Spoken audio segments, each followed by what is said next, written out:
Hello, guys. This is Nidhi, your host for today. I hope each one of you is doing great and staying safe. Welcome to yet another session to help you hone your knowledge and do better in your professional life. Today, we are discussing role of public relations in digital age. Today's event is brought to you by DesignHill, world's leading creative marketplace that caters to the creative needs of businesses and individuals alike, who can source high quality designs from professional designers and buy unique products created by independent artists. So, moving ahead, let me introduce our speaker for today. We have with us Deirdre Breckenridge. Deirdre is an author, entrepreneur, and the CEO at Pure Performance Communication. As a 30-year-old veteran in PR, marketing, and branding, Deirdre has worked with senior leaders at Fortune 500 companies. As a career-long storyteller and strategist, she has been helping brands and professionals to ignite the energy and engagement around their communications, lead pressing media conversations, and grow influence in the market. Today, she is using her decades of experience to train executives and their teams who want to take their media and communication to a whole new level and want to build a strong relationship with their stakeholders. As an international speaker, she wants to share her research and career journey in PR, marketing, branding, and social media communications. She has been blogging at PR strategies for over 10 years now and also hosting the podcasts Women Worldwide, which is in its seventh year and has nearly 2 million downloads. That's amazing. Hi, Deirdre. Very happy to have you here today with us. Would you like to say a quick hi to the audiences? Hello, and thank you so much. It's great to have everybody here today. I'm excited about this discussion. And so are we. Very happy to be speaking to you today. So, guys, before we start the session, how it goes, you know the drill. The big announcement is that we are giving away certificates to the attendees who will stick till the end of the session. You just can't miss this chance, so stay tuned till the end. Also, you can take a screenshot of this event, put it on your Twitter handle, use hashtag DesignHill events, tag DesignHillDH and D Breckenridge, that is Deirdre Twitter handle. The Twitter handles will be in the chat box by my colleague Harshita for your easy reference. Having said that, let's quickly look at what Design Hill is all about. Need to get your parents off your back? Head to the world's #1 creative marketplace, DesignHill. When I started my photography business, I needed something that said this was more than just a hobby. It's not a hobby, Mom. That's why I went to DesignHill and got an amazing logo super fast at a price I could afford. The process was easy using DesignHill's logo maker. Just enter the name of your business, then pick out a number of designs that inspire you. I'll pick this one and that one looks cute. Then pick your colors or let the system decide. Add some more info like a slogan, the industry your business is in, and your budget.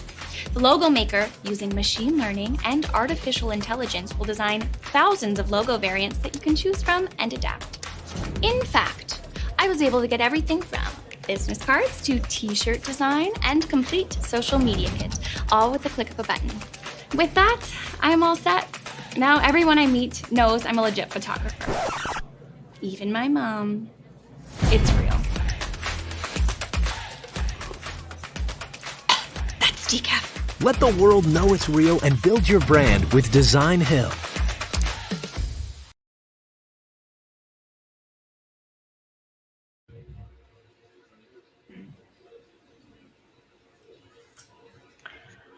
All right.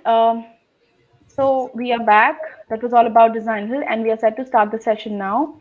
Guys, if you have anything that you would like to ask Deirdre, do put it under the questions tab. We have rolled out a few polls in the poll section. Do not forget to answer them as well. So, Deirdre, I'm starting with the very first question, which is about the timing of, indulging into PR activities for any business. And like I was telling you before we started the session, that the majority of business community at Design Hill is they're more early age entrepreneurs. So, what do you think is the correct time and stage for a business to start investing in branding and PR efforts? Well, I would say right away. However, you have to think about that investment. There's investment in time and resources and capital. And as a startup, if you're an entrepreneur, you have a new business, jumping into an expensive PR program or spending all of your capital on your marketing and PR, you might not be ready for that. However, what you always have to think about is public relations is building relationships with all of your communities and stakeholders. So you're going to be doing that right away. And you're always investing in your brand. It's so important for the consistency. It's beyond just a moniker. So it's showing up so people know your brand promise and what they expect of you. So you will be investing in PR and branding right away. What you need to determine is the resources, how much people, how much capital will you be able to put into that?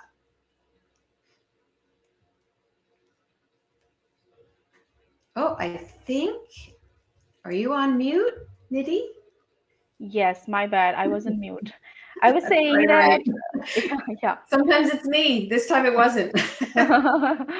So, I was saying that since we were talking about startups and they have very limited capital on them, I mean, are there any free mediums initially where people can make a way out and actually get published, let's say somewhere in a newspaper maybe, or in digital age in a digital newspaper or newsletter? How does that go about? I mean, how can people find ways? Well, one way that's really easy if you're looking to connect with different reporters or bloggers, Yeah. or even sometimes it could be the producer of a show.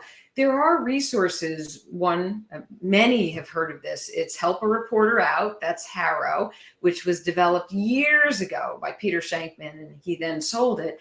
And that's a resource where you can sign yourself up, put your experts in, but also be on a newsletter so that you can see what reporters and different writers and journalists need.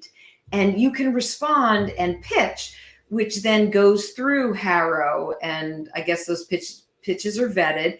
And then it goes to the media outlet who was seeking the expert. And it's just a great way to connect. Another one is called, I believe it's Pitch Rate. And it's a similar type of service, but these services are available, so you should take advantage of that. All right, all right, great. Let's move on to the next question, which is quantifying our PR and branding efforts to money. Is there a set mechanism? How can we measure the impact of the PR strategies working fine for the business? So this has always been that question about public relations and being tangible.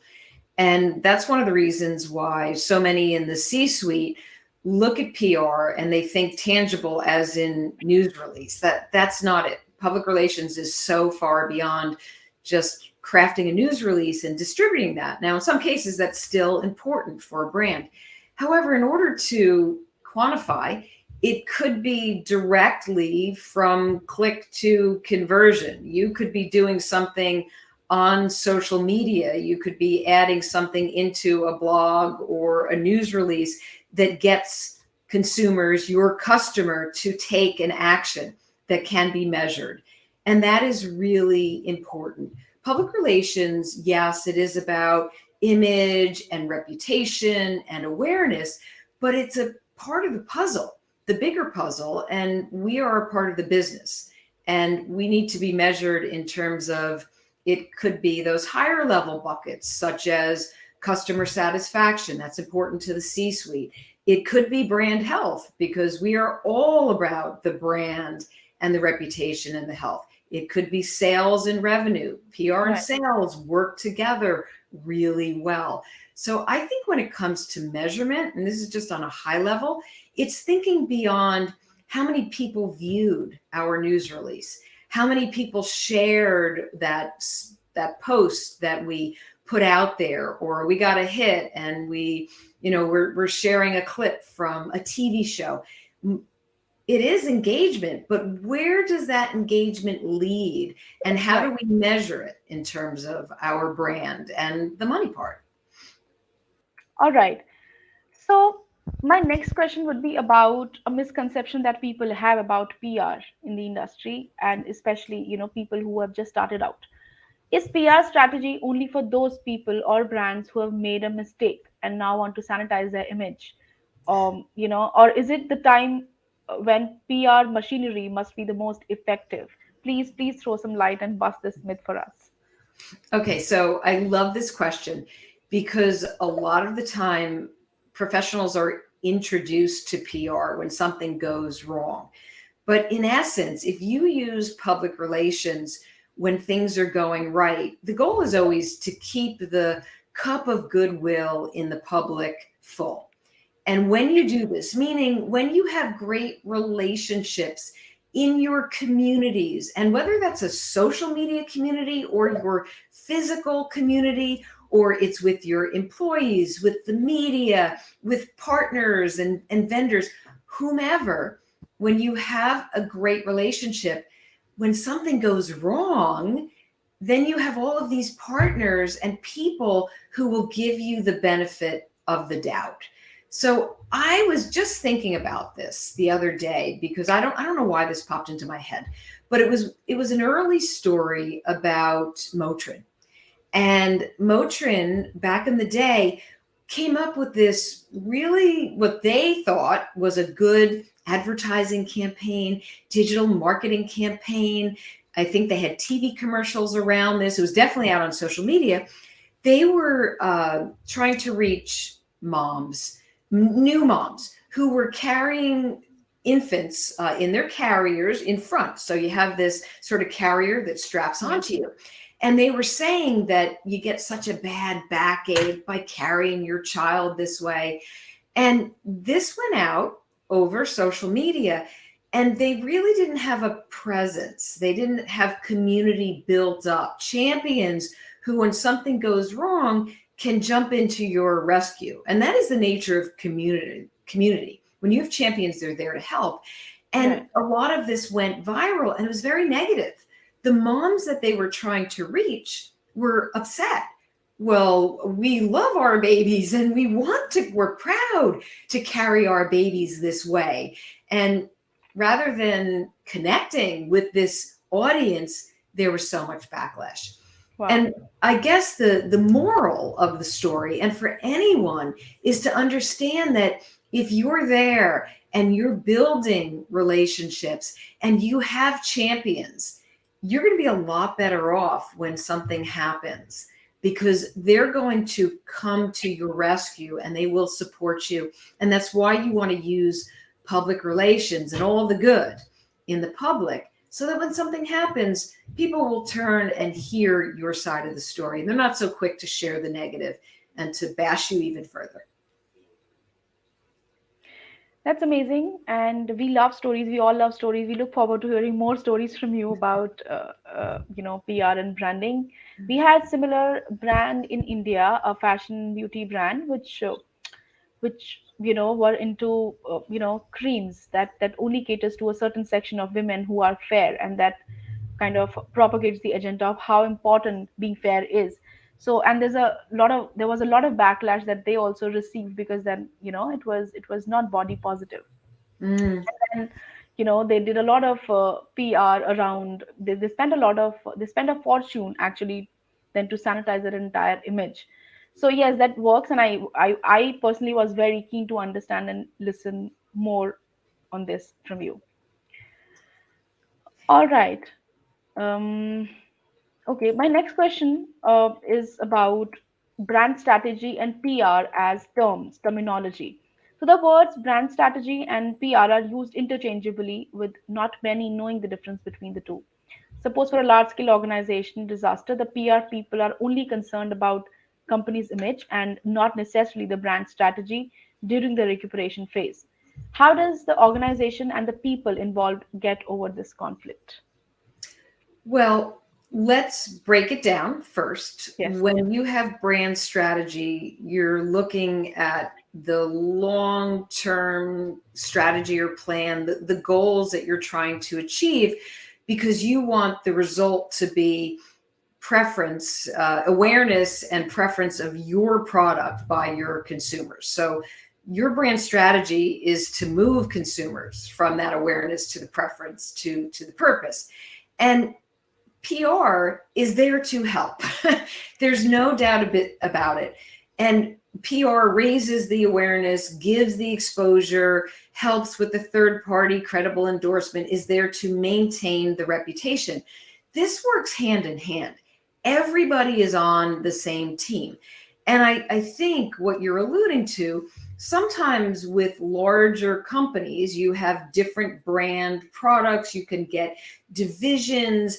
And if something happens to let's say there's a massive scandal in the company, and it's a data breach, right? So you have an overall data breach, and the brand is suffering, and the executives did not respond well, and there's a lot of backlash, and people are really worried about the trust of the privacy and the security of their information. What good would it be for one brand product, one other service of this company to be rolling out with the launch of a product when security, privacy, and trust is in question? So the brand strategists, the brand people would know better, because just focusing on one product and the timing of what's going on, that would almost be tone deaf to what's happening with your brand. Think of it this way. When something happens in your industry, to your company, in the market, you're not, and it's a crisis or it's an issue, you sort of shut down and you step back and you all get on the same page, because you don't want one part of your company, your social media. Twitter should not be sending out happy messages, right? That are deaf or turning the cheek to what's going on inside of the company. So everybody works toward the same goal. I think when you're a small company, it's a lot easier to gel together. Silos are broken down. You're working.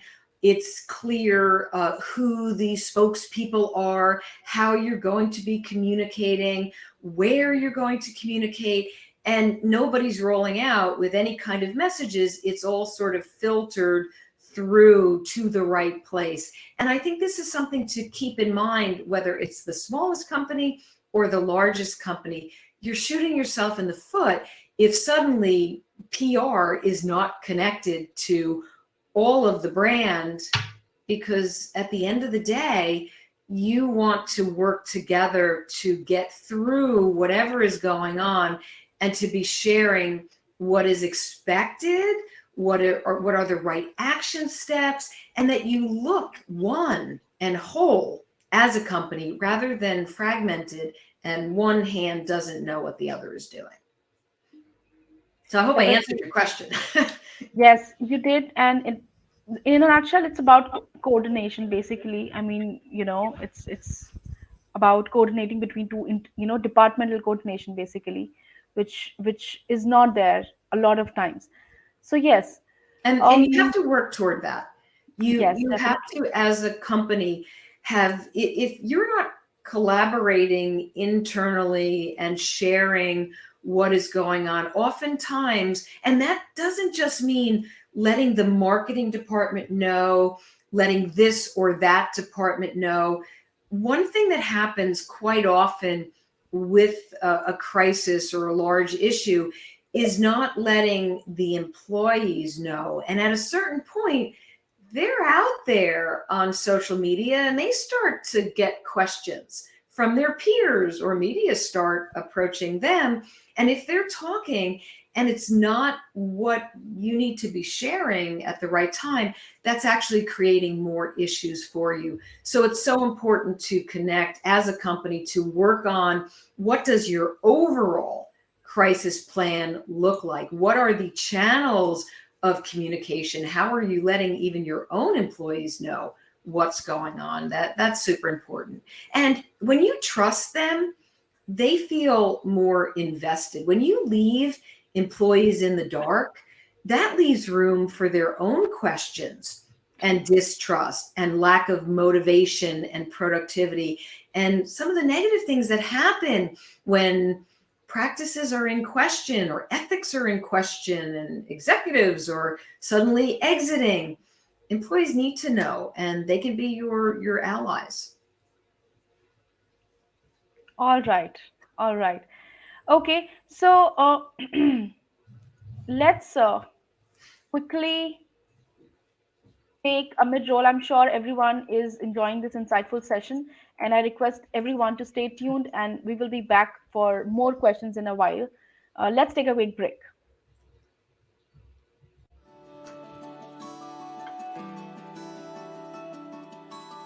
Clarematics is a full-service video agency based around video production. We created a brand that fit our identity at the time, but as we've evolved as a company, we found that that original brand didn't quite fit our aspirations anymore. Finding a partner to rebrand your entire company takes a lot of time and effort. Finding DesignHill was an incredible lifeline. DesignHill offers a money-back guarantee. If we don't like any of the designs, we get all of our money back. The stuff that we ended up with were well beyond what we had been seeing on other creative services platforms. After creating a simple design brief by answering some questions created by DesignHill, we posted, and within a few days, we had over 250 entries. DesignHill's platform made it easy to communicate with all the potential designers. Eventually, we picked a winner. In addition to a logo, our designer also created a letterhead, business cards, and banners for all of our social media platforms. With DesignHill's help, we now have a brand that meets our aspirations. We're ready for the future and everything that it's here to bring.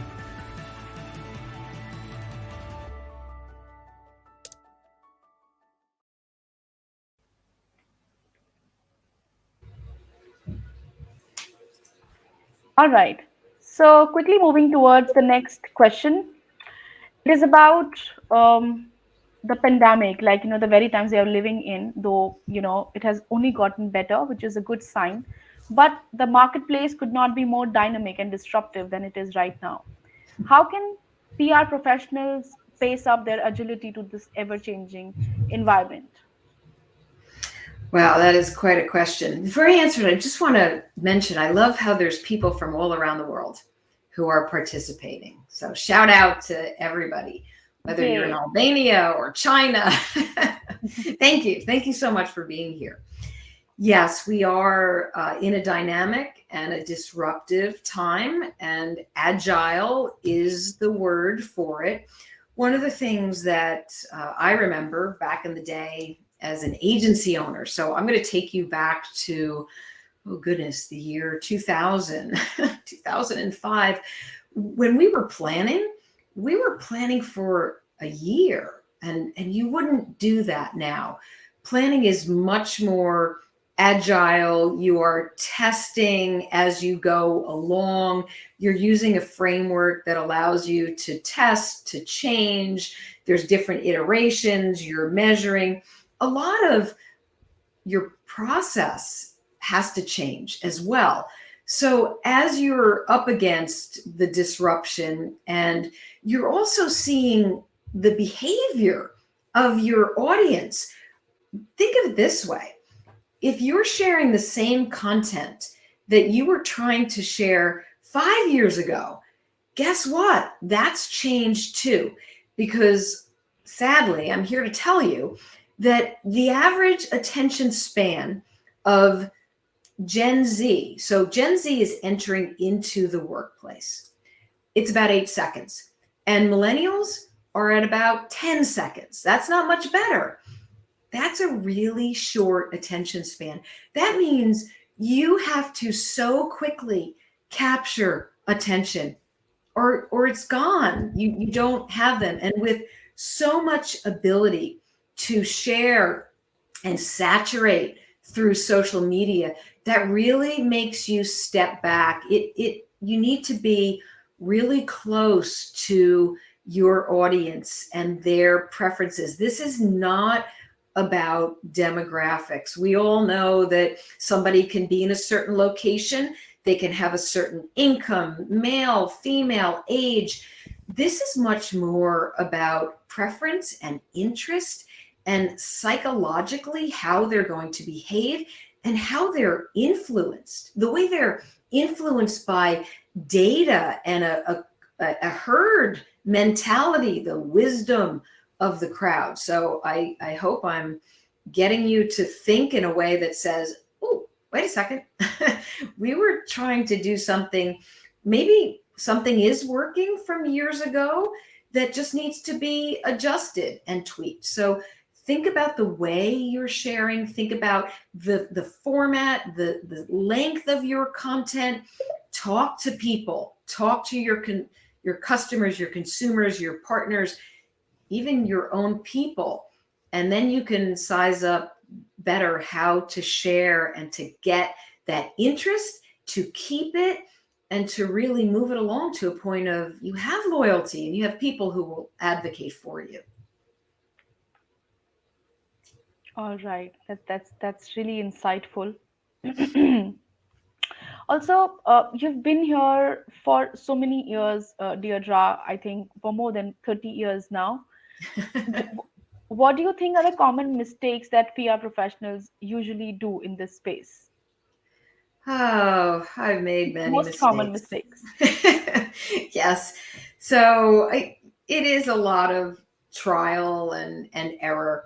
I think that a common mistake usually is trying to make a connection, creating that pitch, really wanting to build a relationship, but going about it from a place of, let me just get that out there. I'm going to share one message with hundreds of people that I want to have a relationship with. There's a disconnect. I don't know if you know this about me, but I am a public relations and a marketing professional for, I can't even believe it, over 30 years. But you did mention, Nidhi, that I'm also a host of a show. I've been a blogger for over 10 years. I used to host a show for NASDAQ. It was a social broadcast. It was Facebook Live, Periscope back in the day. And I would be pitched quite a bit. And that's probably still one of the biggest mistakes, is trying to, even I'll call them my PR friends, my colleagues, even if I didn't know them well, sending the pitch over for their expert, for somebody, and trying to build a relationship that was just from the get-go ended up in the circular file, which is the trash. And I think to this day, understanding how to build a relationship one-on-one and getting to know somebody is still so important today. So that is definitely one of those mistakes.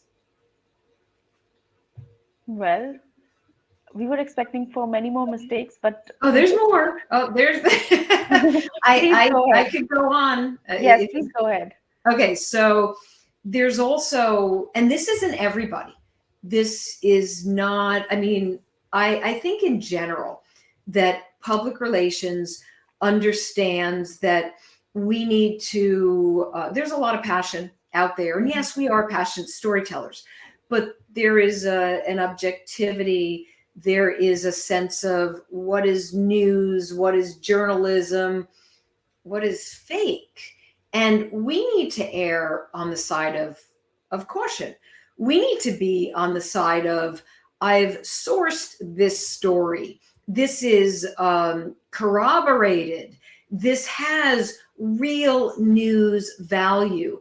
This is not, I guess I caution that sharing, be careful, public relations professionals, any professional. When you share something, it gets attached and tied to you. And you don't want to be a part of an engine that isn't sharing what's real, what's valuable, what is misinformation, or even what is disinformation. Disinformation is when it's information taken to harm, that is false, that is created, that is in a way to harm, where misinformation is, it's unclear, you're not sure, and it was some misinformation or communication. So I really think that as a public relations professional today, step back. There's a lot of sharing going on. Everybody wants to be first to report or get something out there. Just take a pause and think of your ethics and your values, and be careful what we're sharing, because we want to be on the side of ethical communication, what's real and what's going to help people and do no harm. Yes, we all hope for it, but we all know that these practices actually get compromised at a lot of times. And in continuation of PR, media is the next thing that is malified like nothing today in this. I mean, in today's age. All right, never mind. So we move on to the next question. This is a very simple question, and we want this to be a very lengthy answer, and we want to listen more and more on this. This is about some tips on carving and maintaining a personal brand through PR. Well, that is definitely a simple question. There's a lot of parts to it. Building a brand, first of all, you have to know what you stand for, what you value, what is your purpose, why are you going out there? That's number one. If you're unsure about that, you're just communicating in different ways and trying different things, your brand will look scattered or fragmented. It's so important to identify that first. And then it's going out there with a consistency and letting everybody know what that is. You are consistent from everything that you do, from your persona, your tone, your language, your purpose. And this really shapes how people see you, how they're going to interact with you. But remember, once you build this and break down your brand, your personal brand, people automatically, just like any product that they use, just like a company that they want to deal with, they're expecting you to show up a certain way. And that's why I love when people say to me, who you are online, I talked to you on Twitter, and then I met you back in the day when we were going to a lot of conferences. I met you in person at PRSA, and you really are who you are. Who you are online on Twitter or on LinkedIn is who you showed up as in person.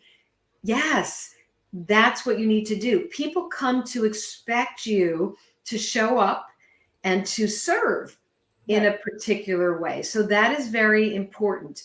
And you're carving that out at every single touch point.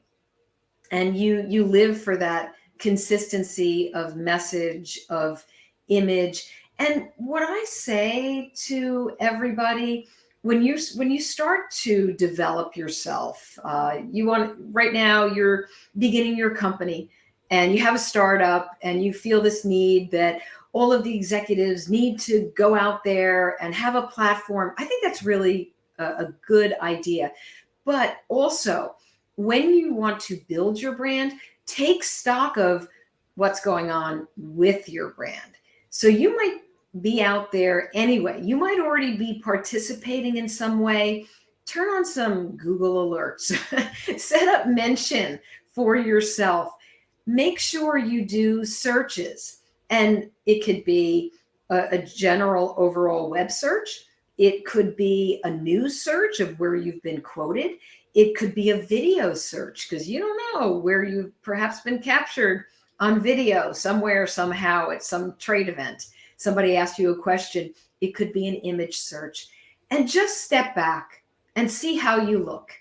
And when you do, of course, if there's anything that needs to be cleared up, clear it up, absolutely. And then take stock in how others see you and how others interact with you. Sometimes you could do I use TalkWalker, the quick search. Sometimes you can do a quick search on an executive's name and a topic and see all the conversations and how that person is positioned along with a topic. That tells you a lot of how people see you and think about you. That all has to be taken into consideration because when you build your brand, it's not just about what you think about yourself. It's what the public thinks. It's what your customers think. It's even what your own colleagues and employees think. So that all plays a part when you're carving it out, especially as a part of your public relations effort. And one more note on that, and then I know, Nidhi, you want to jump in, is that you are, through public relations, you're calling attention to your brand.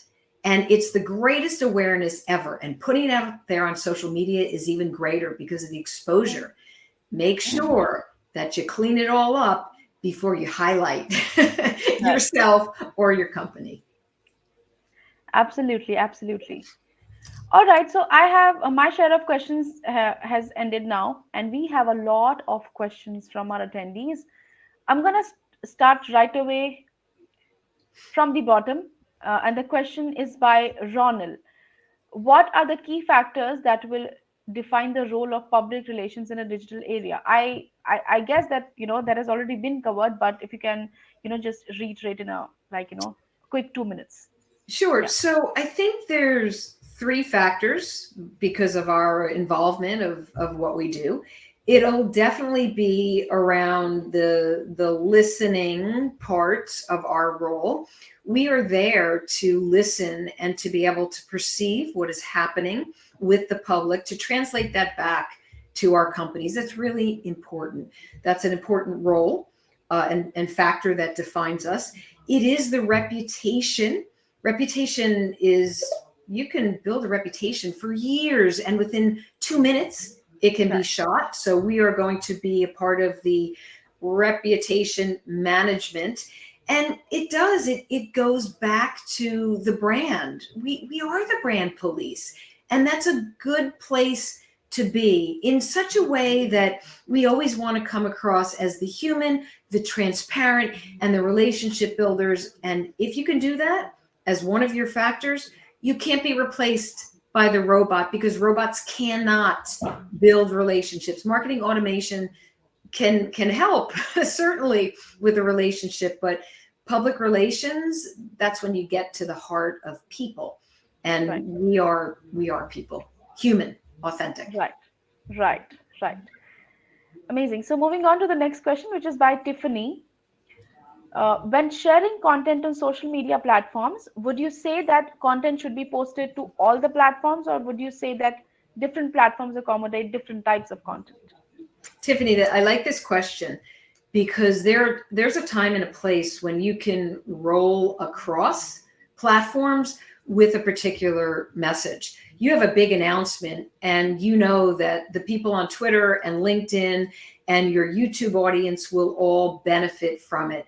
I think what we have to be cognizant about is that it can't be the same. So if you want to do an announcement and do a video, let's say a direct upload on Twitter, it has to be less than 2 minutes. It has to be under 120 seconds if you're going to share there as a direct video. Whereas on LinkedIn, it can be a little bit longer. And of course, on YouTube, you can have as much length as you want. It's always understanding how people want to receive their content, how they prefer it, and how they're going to interact with you. I think it's a little bit about, sometimes you're going to share the same, but sometimes I share differently. You don't always see what's on YouTube, perhaps on my blog. You don't always see what's on my blog out on Twitter. What I'm sharing in one platform sometimes is exclusive for that platform. When you're doing email marketing, you do exclusive content for your community, so they feel like, oh, I'm getting something before the social media audience gets it, and it's a little bit different. So I would think of it that way. All right. Okay, so the next question is by Tiffany again. What are some of the ways to handle negative feedback on social media? And that's actually my question as well. Okay. I'm glad you asked that question because no matter what, you're going to get negative feedback on social media. It wouldn't be real. So imagine having a brand that's on all these platforms and everybody's, yay, how wonderful, how wonderful. People actually step back and say, is this real? is this just their own employees showing up? Are these people paid to say nice things? It's human, it's transparent, and it's okay. I think what you have to understand is, where is this coming from? You have to look at whatever is going on and know, is the negative coming from a place of, I really care about this brand, I'm a part of the community, and you've made this community member upset? That means they care. So you need to address it and be human and apologize if need be. Take action steps to show how you're going to correct it. Now, sometimes there's things that happen and it's not our fault, or it's not even real, or it's a troll or a hater. I've had trolls. I know other professionals who have trolls. You can't change that. That's to be monitored. That your own community steps in and sometimes takes care of the trolls in the community. There's a difference, but you just have to know when it's for you to address, when it's for community to address, and where it actually comes from. Do your homework and look into the basis of the negative and what role you actually played in it. Right. Great. So we have only 15 minutes left, so we'll quickly move on to the next question, which is by Natasha. She says, as a new entrepreneur and brand, I am in the process stage. I realize that it's not about having a good idea, but now what is the effective way of getting this idea out in this world? What quality should I look for in a PR for my business?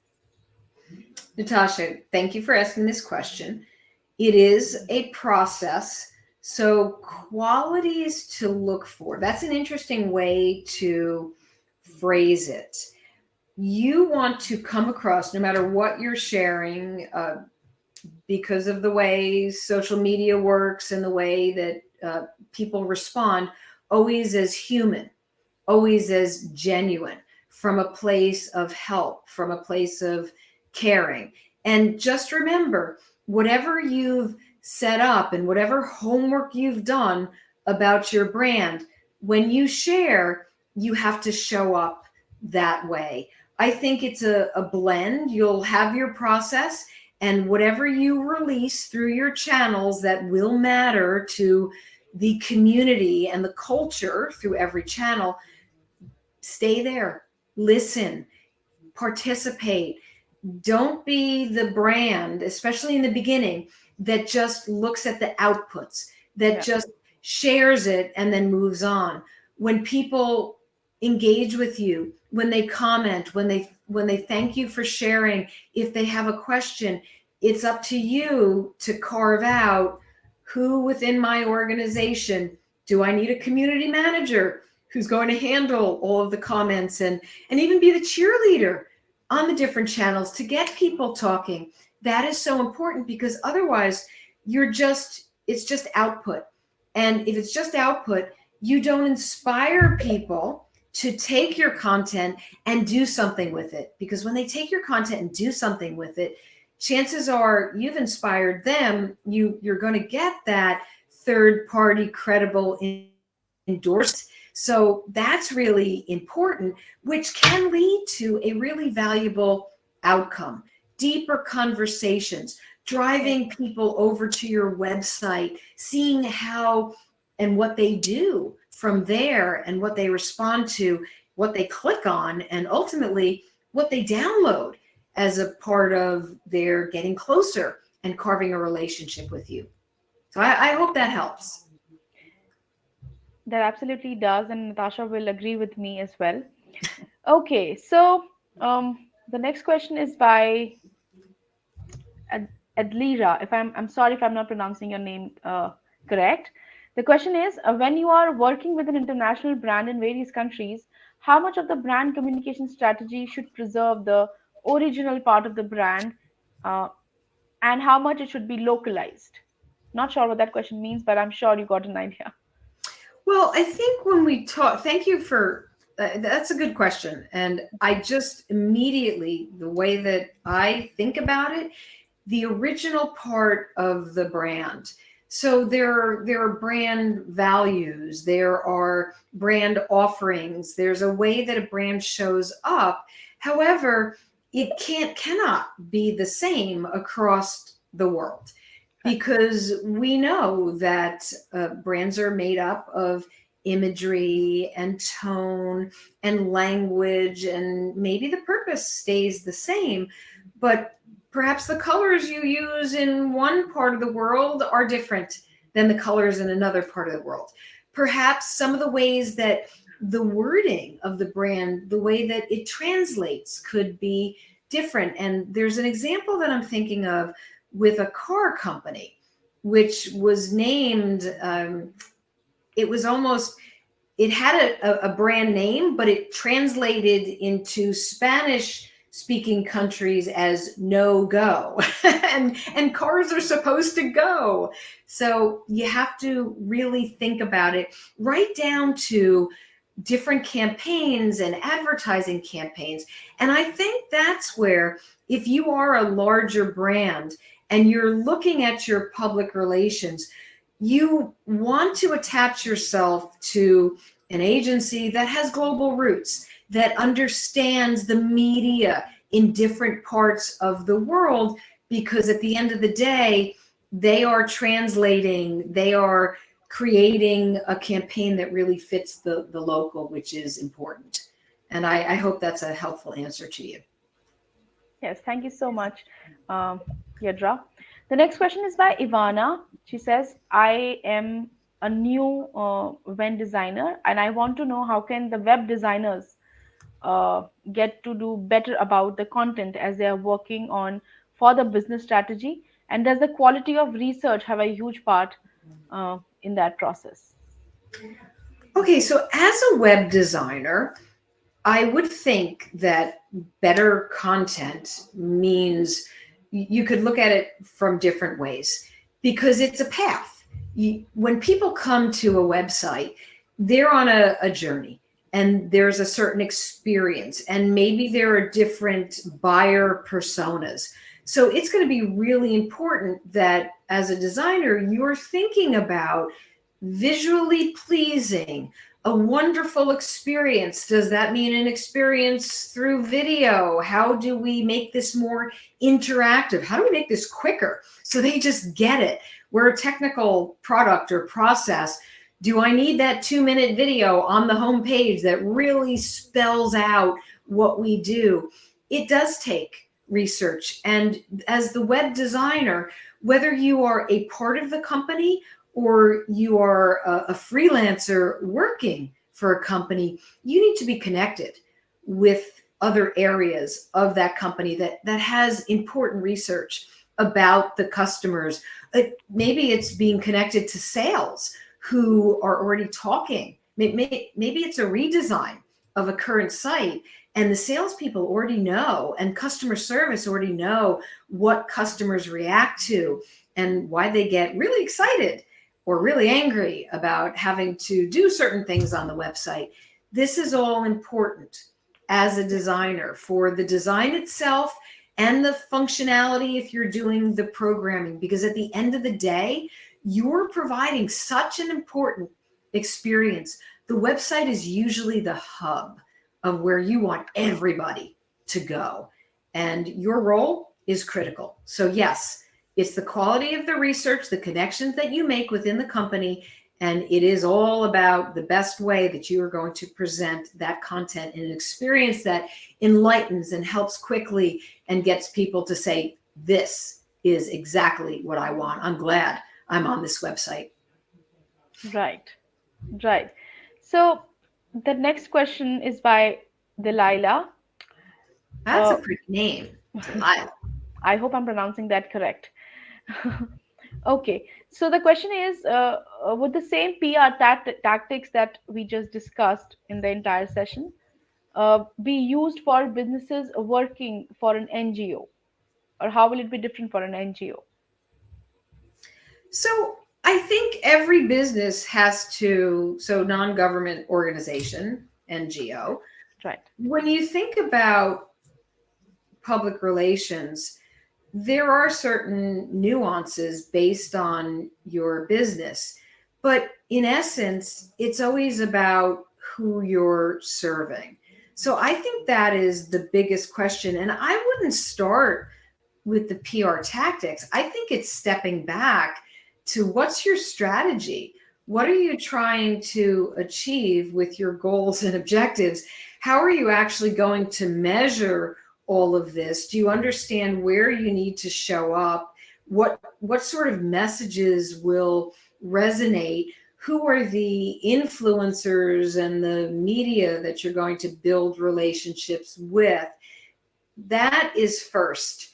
Tactics will come, but you really have to nail down your strategy. And that's where I prefer that. That's the difference between public relations professional and practitioner. To be the professional who is on the strategy side, that also means being connected to the entire marketing communications program, and you're not isolating yourself.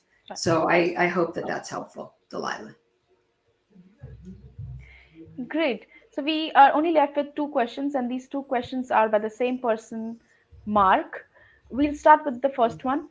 This is about authenticity. He says there was a mention of authenticity when you were talking about uh, PR tips. How can we let our audiences feel the authentic human side of a PR in a digital world where misinformation and disinformation are common? It's not easy, Mark. I think it's showing up with your human. The more that you can demonstrate and show people and be on video and come from a place of not always scripted is really important. And I think that audiences almost expect that there is going to be a realness, there's going to be a fake out there, and there's going to be an in between. Public relations can help to put it more toward the real. I train executives and senior leaders to show up, to be present, to be aware, to navigate, to answer difficult questions, to show they're human, to tune in, to listen, to probe, to be curious. These are all the ways that authenticity can take the lead and be able to get a handle on what's out there and be aware and address them and not run and hide from them. So I think it's a fine line that we walk, but showing up and being human is step number one. Great. So the last question of the day by Mark again. How can PR foster ethics in digital space while pushing for better business outcomes that includes profit as well? So can you just repeat, how can PR, what was the first part of the question? Okay. How can PR foster ethics in the digital space while pushing for better business outcomes, including profit? Okay. Just wrote a book called Answers for Ethical Marketers. And no matter what, as a part of your culture and DNA are the ethics and values of your organization. Pushing for, at the end of the day, if you're just pushing for profit, you will ultimately turn off the public. You will make mistakes. You will make people upset. You will not be listening, because if you take it from just the side of the profit side and what your shareholders are looking at, or how the C-suite feels and what they're driving toward, you're shooting yourself in the foot, because it really is about listening and understanding what your people need, what the public expects. And that's the key thing. If you're not doing right by your people or by all those different audiences in the public, where are your profits going to be? You need your people, you need the public, you need your customers. Right. So when you're thinking about making money at the end of the day, all of these groups come into consideration, and you have to have your listening ears peaked, perked up, however you want to say it, and be tuned in, because that's where you're actually going to grow and find the loyalty, the advocacy, the sales, and the profit that you've always wanted. It will not come out of pushing for sales and doing the wrong thing. That ultimately will catch up with you. And you don't want to be on that path, that unethical path, that apology path, that, oh my gosh, we did something against the law path. So Yeah. I would really consider ethics and values are so important. Nail them down, demonstrate them for everybody, and live them through all of your channels. Wow, I just can't believe we came to an end, and we have no questions now. And we had a lot of questions, but all of them have been answered. And it was such an amazing session. This Thank actually you. brings us to the end of this wonderful session with Deirdre. There is a lot more that we could have learned. Unfortunately, we are limited by time here. I hope you guys loved the session. Once again, I'd like to thank Deirdre for taking out time to be a part of this event. Deirdre, any last thoughts? How did you like the event? Anything that you would like to share? Well, it was wonderful to be here. Thank you, everybody, for participating, for taking the time, and for asking those questions. They were all really good. Hope you enjoyed it, because I did too. And thank you so much for the lovely conversation and the back and forth, Nadine. Thank you so much, Deirdre. It was such an amazing session. I learned myself a lot. Um, Guys, like I said, this is not where it ends. We have a lot more events lined up for you in the coming days. So if you guys have not registered to our events, please do that right away. My colleague Harshita will be sharing the link of our events page. You can also subscribe our events page and stay updated of all our upcoming events. Also, do check out our learn page to feed your inspiration and creativity. Increase your creative growth 10 times by learning tips, hacks, growth stories, expert advice from the industry's best. Visit DesignHill Learn page, which will be right there in the chat box. Along with this, if you have missed out on this session, or if you joined midway, you can always watch the replay that will be there on your inbox right after the session ends, and on our YouTube channel as well. The link will be there in the chat box again. On that note, I would like to say bye to everyone who joined us here today. Take care, guys, and stay safe. Thank you so much, Deirdre. Bye. Thank you. Bye. Bye.